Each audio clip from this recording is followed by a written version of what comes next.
Où en est la religion au XXIe siècle?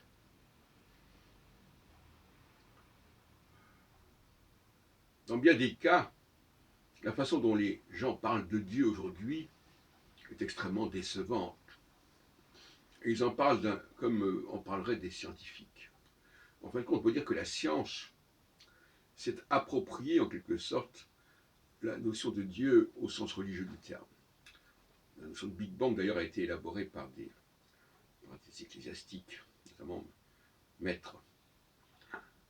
Donc, croire en Dieu aujourd'hui, ça ne veut pas dire grand-chose, dans ce sens-là. C'est rejoindre un peu la cosmologie, l'universalité, l'immensité, etc. C'est une on dit, c'est un cul-de-sac quelque part.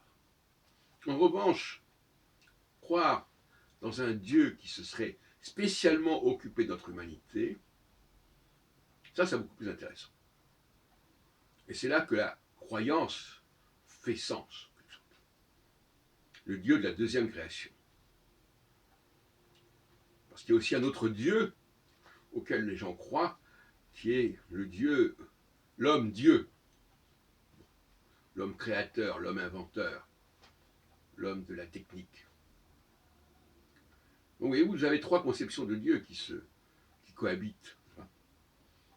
Et la seule qui me semble vraiment transcendantale, c'est la deuxième, celle de la deuxième création. Mais cette deuxième création, évidemment, elle est prise en sandwich entre les deux autres conceptions. Celle d'un Dieu saturnien, comme pour reprendre le langage astrologique de Michel Gauquelin, le Dieu de la science, et puis un Dieu martien, qui est le Dieu de l'homme qui fabrique des objets.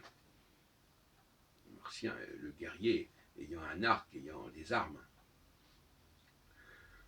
Et entre les deux, il y a l'astrologie, il y a les juifs, et il y a ce qu'on appelle le Deus Faber, le démiurge, si on veut, comme on dit parfois.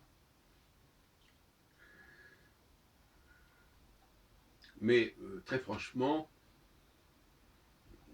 le sentiment de transcendance aujourd'hui, il ne peut se satisfaire que dans le cadre de la deuxième création.